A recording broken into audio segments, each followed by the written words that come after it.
రేపటి నుంచి రాష్ట్ర అసెంబ్లీ సమావేశాలు ప్రారంభం కానున్నాయి. 2025-26 ఆర్థిక సంవత్సర బడ్జెట్తో పాటు పలు కీలక బిల్లులను ప్రభుత్వం ప్రవేశపెట్టనుంది. బీసీల 42% రిజర్వేషన్ల బిల్లు, ఎస్సీ వర్గీకరణ బిల్లుకు సభ ఆమోదం తీసుకోనుంది సర్కార్. ఈ నెల 12న తొలి రోజు ఉభయ సభలను ఉద్దేశించి గవర్నర్ ప్రసంగం ఉంటుంది. గవర్నర్ ప్రసంగంపై మరుసటి రోజు ధన్యవాద తీర్మానం ఉంటుంది. 14న హోలీ ఉండడంతో సభ జరగదు. ఒకవేళ ధన్యవాద తీర్మానం పూర్తి కాకపోతే 15న కూడా దానిపై చర్చించే ఛాన్స్ ఉంది. 17న ఎస్సీ వర్గీకరణ బిల్లుపై, 18న బీసీలకు 42% రిజర్వేషన్ల బిల్లుపై అసెంబ్లీలో చర్చిస్తారని తెలుస్తోంది.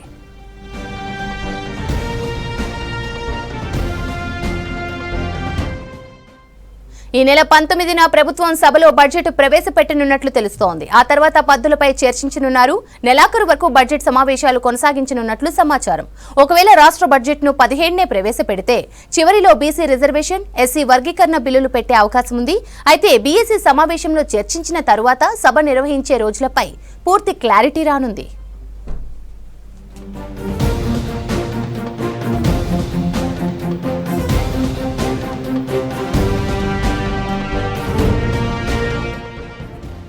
మాజీ సీఎం, ప్రధాన ప్రతిపక్ష నేత కేసీఆర్ కూడా తొలి రోజు సభకు హాజరవుతారు.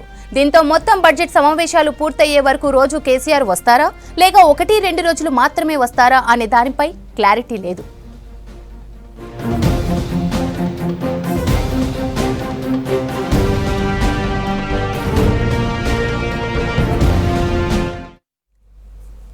గ్రూప్ 2 ఫలితాలు ప్రకటించింది టీజీపీఎస్సీ. అభ్యర్థుల జనరల్ ర్యాంకులను విడుదల చేసింది. ఫలితాల్లో అబ్బాయిలు సత్తా చాటారు.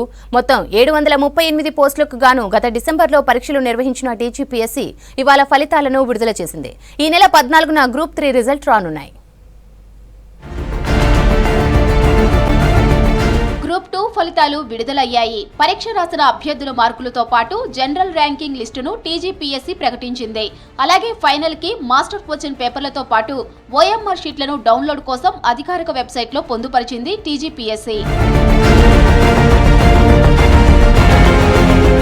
గ్రూప్ 2 ఫలితాల్లో పలువురు అభ్యర్థులు సత్తా చాటారు. మొత్తం 600 మార్కులకు పరీక్షలు జరగగా నారు వెంకట హర్షవర్ధన్ కు 447.008 మార్కులతో టాపర్ గా నిలిచాడు.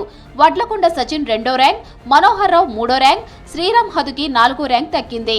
ప్రీతం రెడ్డికి 5వ ర్యాంక్, అఖిల్ ఎర్రాకు 6వ ర్యాంక్, అశోక్ కి 7వ ర్యాంక్, సిహెచ్ రాజశేఖర్ కి 8వ ర్యాంక్, మేకల భూపేందర్ కి 9వ ర్యాంక్, కారింగ్ నరేష్ కి 10వ ర్యాంక్ దక్కింది. టాప్ 10 తో పాటు 31 ర్యాంకుల వరకు పురుషులే ఉన్నారు. గ్రూప్ 1, గ్రూప్ 2 ఫలితాలతో పాటు సిఈపిఓలో నెంబర్ 1 ర్యాంక్ ఉమెన్ గా డాక్టర్ వినీషా రెడ్డి నిలిచారు.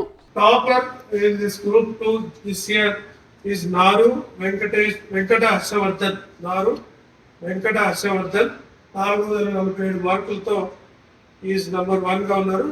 నంబర్ 2 444.75 వడ్లకొండ సచిన్. 39 మార్క్స్ తో B Manohar Rao is number 3 లో ఉన్నారు. అమ్మాయిల్లో లక్కిరెడ్డి వినీషా రెడ్డి 408.71 తో నంబర్ 1 లో ఉంది అమ్మాయి. మొత్తం 738 గ్రూప్ 2 పోస్టుల భర్తీకి గత ఏడాది డిసెంబర్ 15, 16వ తేదీల్లో పరీక్షలు జరిగాయి. ఈ పరీక్షల కోసం 5,51,000 మంది దరఖాస్తు చేసుకోగా దాదాపు సగం మంది మాత్రమే హాజరయ్యారు. పేపర్ 1 కు 2,57,000 మంది, పేపర్ 2 కు 2,55,000 మంది, పేపర్ 3 కి 2,51,000 మంది, పేపర్ 4 కు 2,51,000 మంది అభ్యర్థులు అటెండ్ అయ్యారు. టీజీపీఎస్సీ పారదర్శకంగా ఫలితాలను విడుదల చేస్తుందన్నారు గ్రంథాలయ సంస్థ చైర్మన్ రియాజ్. త్వరలో మరిన్ని ఉద్యోగాలు వచ్చే అవకాశం ఉందన్నారు. నిరుద్యోగులు ప్రిపేర్ కావడానికి గ్రంథాలయాల్లో బుక్స్ సిద్ధంగా ఉన్నాయన్నారు రియాజ్. నిర్వహించిన కొద్ది రోజుల్లోనే రిజల్ట్ ఇవ్వడం, నిర్వహణ రిజల్ట్ రెండు కూడా పారదర్శకంగా రావడం, మళ్ళీ రీకౌంటింగ్కి అవకాశం ఇవ్వడం.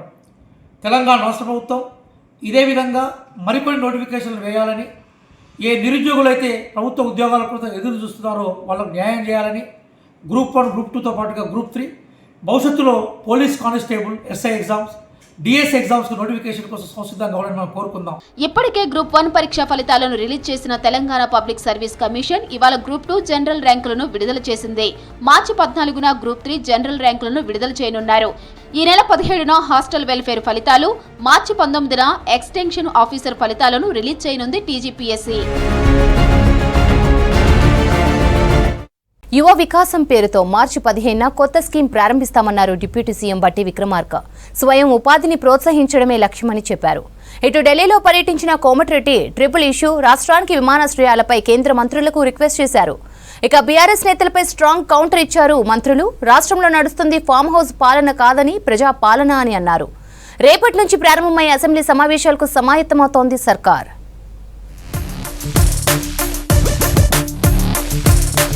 రాజీవ్ యువ వికాసం పేరుతో మార్చి 15న కొత్త స్కీమ్ ప్రారంభిస్తామని ప్రకటించారు డిప్యూటీ సీఎం బట్టి విక్రమార్క.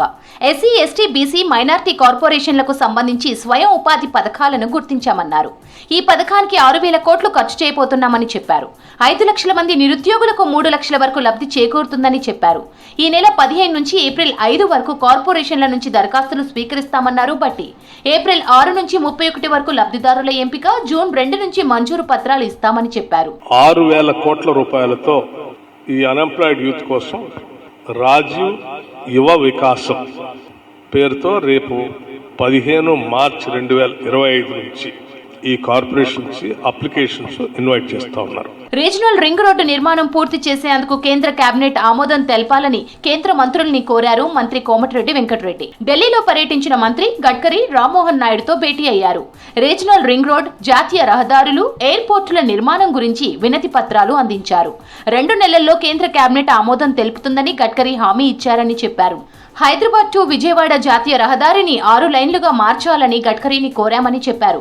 మామునూరు ఎయిర్పోర్టుపై రామ్మోహన్ నాయుడుతో చర్చించామన్నారు. 2.5 ఏళ్లలో ఎయిర్పోర్టు పూర్తి చేస్తామని కేంద్ర మంత్రి హామీ ఇచ్చినట్లు చెప్పారు మంత్రి కోమటిరెడ్డి. తెలంగాణ రాష్ట్ర ప్రభుత్వం తరఫున మా R&B శాఖతో పాటు మా ముఖ్యమంత్రి గారి తరఫున గడ్కరీ గారికి కృతజ్ఞత తెలియజేసుకుంటున్నాం. ఎందుకంటే 2 monthsలోనే అన్ని క్లియర్ చేస్తానని చెప్పి వారు చెప్పడం జరిగింది. పౌర విమానయాన శాఖ మంత్రి రామ్మోహన్ నాయుడు గారిని కలవడం జరిగింది. 1.5 to 2 years లోపటే పెద్ద ఫ్లైట్లు దిగే విధంగా ఎయిర్పోర్ట్ కంప్లీట్ చేస్తానని చెప్పి వారు హామీ ఇవ్వడం జరిగింది. అనర్హత వేటు పడుతుందనే భయంతో కేసీఆర్ రేపు అసెంబ్లీకి వస్తున్నారని ఆరోపించారు మంత్రి కోమటిరెడ్డి వెంకటరెడ్డి. రాష్ట్రంలో మరో 10 ఏళ్లు సీఎంగా రేవంత్ రెడ్డి ఉంటారని, మార్పు అనేది ప్రచారమే అని చెప్పారు. రాబోయే రోజుల్లో బీఆర్ఎస్ పార్టీ ఉండదని, బ్రహ్మదేవుడు వచ్చినా బీఆర్ఎస్ పార్టీని కాపాడలేరని తెలిపారు. బీసీ కులగణనపై మాట్లాడే హక్కు కేసీఆర్, హరీష్ రావు, కేటీఆర్, కవితకు లేదంటూ మీడియాతో చిట్చాట్లో చెప్పారు కోమటిరెడ్డి వెంకటరెడ్డి. టీడీఆర్ విషయంలో బీఆర్ఎస్ వర్కింగ్ ప్రెసిడెంట్ కేటీఆర్ చేసిన వ్యాఖ్యలకు కౌంటర్ ఇచ్చారు మంత్రి శ్రీధర్ బాబు. కేటీఆర్ మంత్రిగా ఉన్నప్పుడు టీడీఆర్ ఏర్పాటు చేశారని చెప్పారు. టీడీఆర్ ఇంకా ప్రారంభం కాలేదని, వారికి సంబంధించిన అవినీతి బయటపడుతుందనే కేటీఆర్ విమర్శలు, ఆరోపణలు చేస్తున్నారని మండిపడ్డారు మంత్రి శ్రీధర్ బాబు. ఆనాడు జరిగిన అవకతవకలు కానీ, ఆనాడు ఏ విధంగానైతే టీడీఆర్ ఉపయోగించుకొని ఎంతమంది దాన్ని ఆసరగా తీసుకొని ముందుకు పోయినో దానిపైన కూడా మాట్లాడుతాం. టీడీఆర్కు సంబంధించి మొదలే కాదు, ఎక్కడి నుంచి అవుతుందా, క్యాబినెట్ నుంచి అవుతుందా? వ్యవసాయ యాంత్రీకరణలో చిన్న, సన్నకారు రైతులకు ప్రాధాన్యత ఇవ్వాలన్నారు మంత్రి తుమ్మల నాగేశ్వరరావు. ప్రస్తుతం రాష్ట్రంలో నెలకొన్న నీటి ఎద్దడిని తట్టుకోవడానికి రైతులు తీసుకోవాల్సిన యాజమాన్య పద్ధతులను సైంటిస్టులు వివరించారు. హైదరాబాద్ రైతు నేస్తం కార్యక్రమంలో భాగంగా రైతులు, ఆఫీసర్లతో మాట్లాడారు మంత్రి తుమ్మల నాగేశ్వరరావు. కార్యక్రమంలో రాజేంద్రనగర్ వ్యవసాయ యూనివర్సిటీ సైంటిస్టులు పాల్గొన్నారు. రాష్ట్రంలో నడిచేది ఫామ్ హౌస్ పాలన కాదని, ఇందిరమ్మ పాలనని చెప్పారు రెవెన్యూ శాఖ మంత్రి పొంగులేటి శ్రీనివాసరెడ్డి. ఇచ్చిన హామీలను ఒక్కొక్కటిగా అమలు చేస్తున్నామని తెలిపారు. ఖమ్మం జిల్లా వైరా మండల పరిధిలోని పుణ్యపురంలో ఇందిరమ్మ ఇండ్లకు భూమి పూజ చేశారు మంత్రి. ప్రతిపక్ష నేతలు ప్రభుత్వంపై బురద జల్లే పని చేస్తున్నారని మండిపడ్డారు. ప్రతిపక్షంలో ఉండి విమర్శించాలని విమర్శిస్తున్నారే తప్ప ఈ ప్రభుత్వం చేసే మంచి కార్యక్రమాలు పొగడకపోయారు. ఏనాడు మంచి చేసేమని చెప్పకపోవటం చాలా దౌర్భాగ్యమని కూడా ఈ వేదిక ద్వారా ప్రతిపక్షానికి తెలియజేస్తున్నాను. ప్రభుత్వ పాఠశాలల్లో సదుపాయాలు, అవకాశాలను విద్యార్థులు ఉపయోగించుకోవాలన్నారు మంత్రి పొన్నం ప్రభాకర్. సిద్దిపేట జిల్లా కోహెడ మండలం బస్వాపూర్ ప్రభుత్వ ఉన్నత పాఠశాలలో కంప్యూటర్ ల్యాబ్ ను జిల్లా కలెక్టర్ తో కలిసి ప్రారంభించారు. పాఠశాలలో సమస్యల గురించి విద్యార్థులను అడిగి తెలుసుకున్నారు పొన్నం. బయట బస్సులు బంద్ అయ్యి పిల్లలంతా ఇక్కడ చదివితే 2 రూములుగా 4 రూములు మళ్ళీ అకాడమిక్ స్టార్టింగ్ వరకు కట్టిస్తాం. స్పోర్ట్స్ అన్ని బయట ప్రైవేట్ స్కూల్ ఏమైనా అంతకంటే ఈ మండలంలో ఇది బస్వాపూర్ అనేది రోల్ మోడల్ స్కూల్గా ఉండడానికి కొరకు ములుగు జిల్లాలో కొండపర్తి గ్రామాన్ని గవర్నర్ దత్తత తీసుకోవడం శుభపరిణామమన్నారు మంత్రి సీతక్క. మారుమూల ప్రాంత మహిళలు వ్యాపారవేత్తలుగా ఎదిగేందుకు మిర్చి, పసుపు తయారు చేసే మిషనరీలు గవర్నర్ సహకారంతో అందించామని చెప్పారు. గ్రామంలో ప్రతి కుటుంబానికి ఇండ్లు కట్టిస్తామన్నారు సీతక్క. ములుగు జిల్లాలో పర్యటించిన గవర్నర్ కు ఘన స్వాగతం పలికారు. వివిధ అభివృద్ధి పనులకు శంకుస్థాపన చేశారు. కారపొడి అవి తయారు చేసుకోవడానికి కూడా ఆదాయం పెరగడం ఒక అవకాశంగా ఉంటది కాబట్టి దాన్ని ఉపయోగించుకోవాలని కూడా వారు చెప్పడం జరిగింది. కాబట్టి అవకాశాలు కల్పిస్తే తప్పకుండా ఎక్కడి నుంచైనా మనం ఎదగగలుగుతాం. మెదక్ జిల్లాలో ప్రతి అసెంబ్లీ నియోజకవర్గంలో అభివృద్ధి పనుల కోసం ప్రభుత్వం స్పెషల్ డెవలప్మెంట్ ఫండ్ కేటాయిస్తుందన్నారు మంత్రి కొండా సురేఖ. ప్రభుత్వ పథకాలు ప్రజలకు చేరేలా ప్రజాప్రతినిధులు, అధికారులు కలిసి పనిచేయాలన్నారు. ఇందుకోసం ప్రత్యేక ప్రణాళిక తయారు చేసుకోవాలని సూచించారు. మినిస్టర్స్ క్వార్టర్స్ లో మెదక్ జిల్లా ఎమ్మెల్యేలు, ప్రజాప్రతినిధులతో సమావేశమయ్యారు కొండా సురేఖ. గద్దర్ సినీ అవార్డులకు ఎంట్రీలను ఆహ్వానించింది రాష్ట్ర చలనచిత్ర అభివృద్ధి సంస్థ. విధి విధానాలు ఖరారు చేస్తూ జీవో విడుదల చేసింది ప్రభుత్వం. సినిమా రంగానికి విశేష సేవలందించిన పైడి జయరాజ్, కాంతారావు పేర్లపై ప్రత్యేక అవార్డులు ఇవ్వాలని నిర్ణయించింది. ఇప్పటికే సీనియర్ నటుడు ఎం ప్రభాకర్ రెడ్డి పేరుపై ఉన్న అవార్డును కొనసాగించాలని డిసైడ్ చేసింది. 2014 నుంచి 2023 వరకు ఒక్కో సంవత్సరానికి ఒక ఉత్తమ చలనచిత్ర అవార్డు ఇవ్వాలని నిర్ణయించింది. గద్దర్ చలనచిత్ర అవార్డులకు సంబంధించిన దరఖాస్తులు రాష్ట్ర చలనచిత్ర పరిశ్రమ అభివృద్ధి సంస్థ కార్యాలయంలో ఈ నెల 13 నుంచి అందుబాటులో ఉంటాయని తెలిపింది.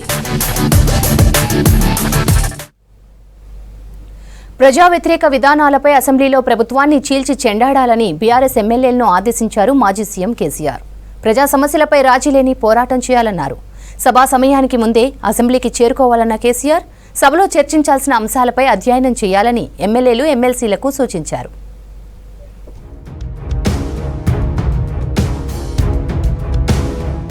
ప్రజా సమస్యలు, ఎన్నికల హామీల అమలుపై అసెంబ్లీలో ప్రభుత్వాన్ని నిలదీయాలని బీఆర్ఎస్ ఎమ్మెల్యేలను ఆదేశించారు ఆ పార్టీ అధినేత కేసీఆర్. పార్టీ ఎమ్మెల్యేలు రోజు అసెంబ్లీకి వెళ్లాలన్నారు.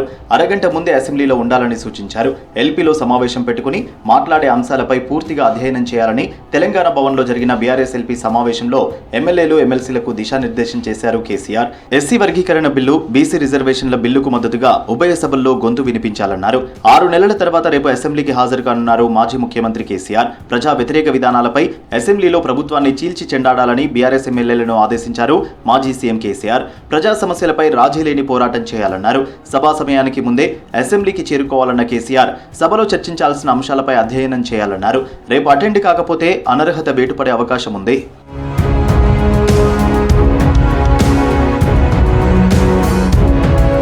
అప్పులపై రాష్ట్ర ప్రభుత్వం చేస్తున్న తప్పుడు ప్రచారాన్ని తిప్పికొట్టాలని బీఆర్ఎస్ ఎమ్మెల్యేలు, ఎమ్మెల్సీలను ఆదేశించారు కేసీఆర్.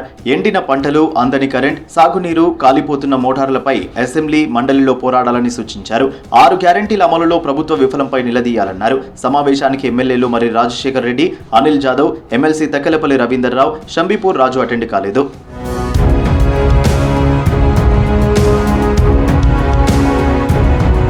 కేంద్ర, రాష్ట్ర ప్రభుత్వాలు పసుపు రైతుల కష్టాలను పట్టించుకోవడం లేదని విమర్శించారు ఎమ్మెల్సీ కల్వకుంట్ల కవిత. పంటకు గిట్టుబాటు ధర కోసం పసుపు రైతులు ఆందోళన చేస్తుంటే ప్రభుత్వాలు స్పందించడం లేదన్నారు. పసుపు పంటను క్వింటాలకు 15,000కు కొనుగోలు చేయాలని డిమాండ్ చేశారు. నిజామాబాద్లో ఆందోళన చేస్తున్న పసుపు రైతులకు మద్దతు తెలుపుతూ ప్రకటన విడుదల చేశారు కవిత.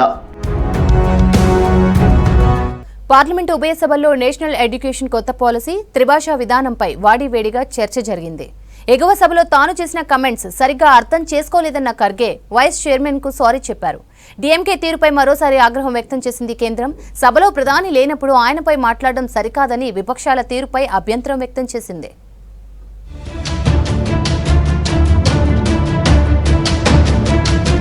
నేషనల్ ఎడ్యుకేషన్ కొత్త పాలసీ, త్రిభాషా విధానంపై పార్లమెంటులో వాడివేడిగా డిస్కస్ జరిగింది. విద్యాశాఖ పనితీరుపై చర్చ సందర్భంగా రాజ్యసభలో విపక్ష నేత మల్లికార్జున ఖర్గే చేసిన కామెంట్స్ తో సభ దద్దరిల్లింది. ఖర్గే చేసిన వ్యాఖ్యలపై అధికార పక్షం మండిపడింది. తన కామెంట్స్ పై క్లారిటీ ఇచ్చారు ఖర్గే. తాను మాట్లాడింది డిప్యూటీ చైర్మన్ ఉద్దేశించినవి కావని, కేవలం ప్రభుత్వంపైనే విమర్శలు చేశానన్నారు. ఎగువ సభలో క్వశ్చన్ అవర్ తర్వాత విద్యాశాఖపై డిస్కషన్ ప్రారంభించాలని కాంగ్రెస్ ఎంపీ దిగ్విజయ్ సింగ్ ను డిప్యూటీ చైర్మన్ హరివంశ్ సూచించారు. ఇదే సమయంలో తమిళనాడు ప్రభుత్వంపై కేంద్ర విద్యాశాఖ మంత్రి ధర్మేంద్ర ప్రధాన్ చేసిన కామెంట్స్ కు ఆయన క్షమాపణ చెప్పాలని డీఎంకే ఎంపీలు డిమాండ్ చేశారు. దీంతో జోక్యం చేసుకున్న ఖర్గే కేంద్రం నిరంకుశంగా ప్రవర్తిస్తుందన్నారు. हम बोलने के लिए तैयार भी किए हैं और आपको क्या क्या ठोकना है ठीक से ठोकेंगे।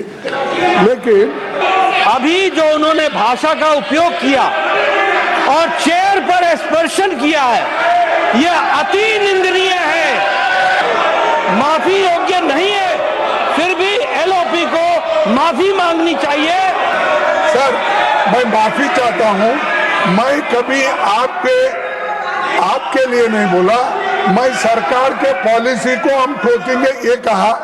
माफ करना, अगर आपको मेरे बातों से अगर ठोस लगी है तो मैं आपसे माफी मांगता हूं, मैं सरकार से नहीं। अच्छा है उन्होंने चेयर से माफी मांगी है, लेकिन उन्होंने जो सरकार के बारे में भी जो शब्दावली बोली है वह भी निंदनीय है और वह भी कार्रवाई से एक्सपेंड होना चाहिए। పార్లమెంటు ఉభయ సభల్లో డీఎంకే సభ్యుల తీరుపై కేంద్ర మంత్రి శివరాజ్ సింగ్ చౌహాన్ మండిపడ్డారు. తమిళ భాష సంస్కృతిని కేంద్రం గౌరవిస్తుందన్న చౌహాన్ డీఎంకే అనవసర రాద్ధాంతం చేస్తోందని విమర్శించారు. మన్రేగా కింద దేశంలో అత్యధిక నిధులు తమిళనాడుకే దక్కుతున్నాయని చెప్పారు. అటు తమిళనాడులో ఏ కార్యక్రమానికి వెళ్లినా ఆ రాష్ట్ర మంత్రులు హాజరు కాలేదన్నారు శివరాజ్ సింగ్ చౌహాన్. अभी मनरेगा की बात हुई थी, तब भी 7,000 करोड़ 7,600 करोड़ रुपया तमिलनाडु को दिए गए, आज तक के सबसे ज्यादा। हमने कोई कोताही नहीं। और वैसे ही अगर कृषि विभाग के मामले में कोई नाम शेष है तो वहां के कृषि मंत्री आए या मुझे आप बुला लें, मैं खुद तमिलनाडु चला आऊंगा। हम तमिलनाडु की महान जनता को प्रणाम करते हैं, तमिल संस्कृति को प्रणाम करते हैं, तमिल भाषा को प्रणाम करते हैं। हम सब भारत माँ के लाल, भेदभाव का कहां सवाल। మణిపూర్లో రాష్ట్రపతి పాలన ఎందుకు విధించారో ప్రధాని చెప్పాలని కాంగ్రెస్ ఎంపీ గౌరవ్ గొగోయ్ ప్రశ్నించడంపై ఆర్థిక మంత్రి నిర్మలా సీతారామన్ అభ్యంతరం వ్యక్తం చేశారు. సభలో ప్రధాని లేనప్పుడు మాట్లాడడం సరికాదన్నారు నిర్మలా. क्योंकि प्रधानमंत्री मोदी जी ने खुद 2023 के नो कॉन्फिडेंस अविश्वास प्रस्ताव में स्वयं कहा कि शांति निकट है, मणिपुर में शांति आने ही वाली है। तो पहले प्रधानमंत्री हमको बताए कि राष्ट्रपति शासन लागू क्यों हुआ, और प्रधानमंत्री हमको बताए कि वो आज तक मणिपुर क्यों नहीं गए। और मैं आदरणीय गृह मंत्री से आवेदन करता हूं कि आज जो मणिपुर में उनकी जो विफलता हुई है उसके संदर्भ में अपना राजधर्म पालन करें। కేరళలో ఆశా వర్కర్లు ఆందోళన చేస్తున్న సమస్యల పరిష్కారంలో కేంద్ర రాష్ట్ర ప్రభుత్వాలు శ్రద్ధ చూపడం లేదని విమర్శించారు AICC general secretary KC Venugopal. Last 30 days they are on an agitation for their wages, remuneration and the retirement benefit. But the center and state governments are blaming each other. They are not considering their genuine issues. Parliament ముందు నిరసన తెలిపారు కేరళ ఎంపీలు. ఆశా వర్కర్లకు మద్దతుగా వారి గౌరవ వేతనం 21,000కు పెంచాలని ప్లకార్డులు ప్రదర్శించారు. കേന്ദ്ര സംസ്ഥാന അവഗണന അവസാനിപ്പിക്കുക, കേന്ദ്ര സംസ്ഥാന അവഗണന അവസാനിപ്പിക്കുക, ആശമാരെ സംരക്ഷിക്കുക. National education new policy 3 language formula నిరసిస్తూ పార్లమెంట్ ఆవరణలో డీఎంకే ఎంపీలు ధర్నా చేపట్టారు. ప్లకార్డులు చేతపట్టుకొని కేంద్రానికి వ్యతిరేకంగా నినాదాలు చేశారు. త్రిభాషా విధానాన్ని కేంద్రం తక్షణమే వెనక్కి తీసుకోవాలని డిమాండ్ చేశారు ఆ పార్టీ ఎంపీలు.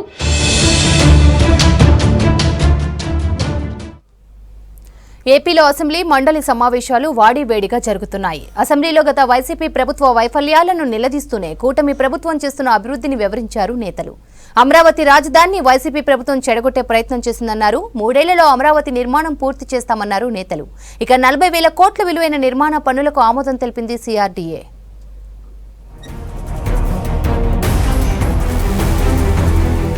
తన జీవితంలో రాజకీయ కక్షలు ఉండవన్నారు ఏపీ సీఎం చంద్రబాబు. అసెంబ్లీ సమావేశాల్లో చంద్రబాబు మాట్లాడారు. వైసీపీ ప్రభుత్వ హయాంలో పార్టీ కార్యాలయాలపై దాడి జరిగిందన్నారు. ప్రజాస్వామ్యంలో పార్టీ ఆఫీసులపై ఎప్పుడు దాడి జరగలేదన్నారు. శాంతి భద్రతల సమస్యలు సృష్టిస్తే మాత్రం ఉపేక్షించనన్నారు. గంజాయి డ్రగ్స్ పై ఉక్కుపాదం మోపామన్నారు. ముఠాలు, కుమ్ములాటలు, రౌడీలను పూర్తిగా అణచివేస్తామన్నారు సీఎం చంద్రబాబు. గంజాయి దొరికితే అడికి అయిపోతారు, మీరు గుర్తుపెట్టుకోండి. అదే మాదిరిగా ఎక్కడ డ్రగ్స్ దొరికినా లేదు. రాజకీయ ముసుగులో హత్యలు, నేరాలు, ఘోరాలు చేయాలనుకున్నా చాలా క్లియర్గా ఉన్నాం. ఎవరైనా మీరు మీ సమస్యలు చెప్పాలంటే మాకు చెప్పండి. సమస్యలు చెప్పకుండా మీ ఇష్ట ప్రకారం వచ్చి రౌడీజం చేస్తాం, ఇష్టానుసారంగా ప్రవర్తిస్తాం కూడా కరెక్ట్ కాదు. ఏపీలో నాడు నేడు అంటూ గత ప్రభుత్వం చేపట్టిన పనులు పెండింగ్లో ఉంచిందన్నారు మంత్రి నారా లోకేష్. స్కూళ్లకు ఎలాంటి మౌలిక సదుపాయాలు కల్పించలేదన్నారు. పెండింగ్ పనులు పూర్తి చేయడానికే 4,789 కోట్లు ఖర్చవుతుందన్నారు. పిల్లలను విద్యకు దూరం చేసే జీవో 117ని కూటమి ప్రభుత్వం రద్దు చేసిందన్నారు మంత్రి లోకేష్. ప్రభుత్వం ఏర్పడడానికి ప్రధానమైన కారణం కూడా మనం 117 జియో రద్దు చేస్తామని చెప్తాం జరిగింది. ఎందుకంటే విద్య అనేది పిల్లలకి దూరం అవుతుంది, మళ్ళీ ప్రాథమిక విద్య తీసుకురావాలనే ఆలోచనతో ఆ ఫోకస్కి వెళ్దామనే లక్ష్యంతో ఉన్నాం అధ్యక్ష. దాంట్లో భాగంగా ముందర జియో 117కి ఆల్టర్నేటివ్ తీసుకురావాలి. ఏపీలో దాదాపు 70 పనులకు సంబంధించి 40,000 కోట్ల విలువైన నిర్మాణ పనులకు సిఆర్డీఏ ఆమోదం తెలిపింది. సీఎం చంద్రబాబు అధ్యక్షతన అసెంబ్లీలోని ఆయన ఛాంబర్లో సిఆర్డీఏ 45వ అథారిటీ సమావేశం జరిగింది. కాంట్రాక్ట్ ఏజెన్సీలకు అంగీకార పత్రాలు ఇవ్వాలని సమావేశంలో నిర్ణయం తీసుకున్నారు. లేబర్ ఆఫ్ అగ్రిమెంట్ పూర్తయ్యాక రాజధానిలో నిర్మాణ పనులు ప్రారంభం కానున్నాయి. అమరావతి రాజధానిని చెడగొట్టేందుకు 5 ఏళ్ల పాటు జగన్ చేయని ప్రయత్నం లేదన్నారు సీఎం చంద్రబాబు.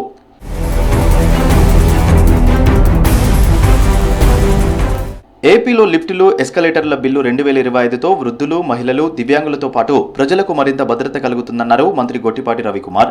అసెంబ్లీలో లిఫ్టులు, ఎస్కలేటర్ల బిల్లును ప్రవేశపెట్టారు మంత్రి. అగ్ని ప్రమాదాలు జరిగినప్పుడు ప్రజల భద్రత చాలా ముఖ్యమన్నారు మంత్రి గొట్టిపాటి. ముఖ్యంగా shopping malls, hospitals, government private institutions లో లిఫ్ట్లు, ఎస్కలేటర్ల వాడకం గతం కంటే ఎక్కువైంది. అలాగే ప్రమాదాలు కూడా ఎక్కువగా జరుగుతున్నాయనే దానికోసం ఈ బిల్లు ప్రవేశపెడుతున్నాము. లిఫ్ట్లు, ఎస్కలేటర్లను వృద్ధులు, పిల్లలు, దివ్యాంగులు, రోగులు, ఇతరులు తరచుగా ఉపయోగిస్తున్నారు.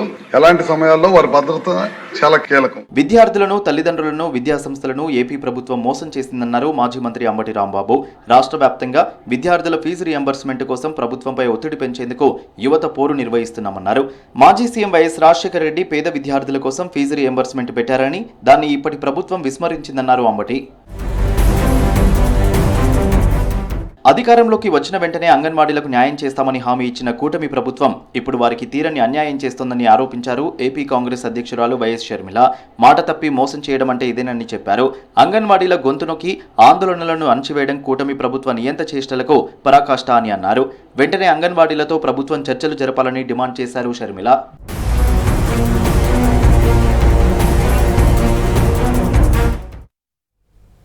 That's all for now. Stay tuned to V6 News.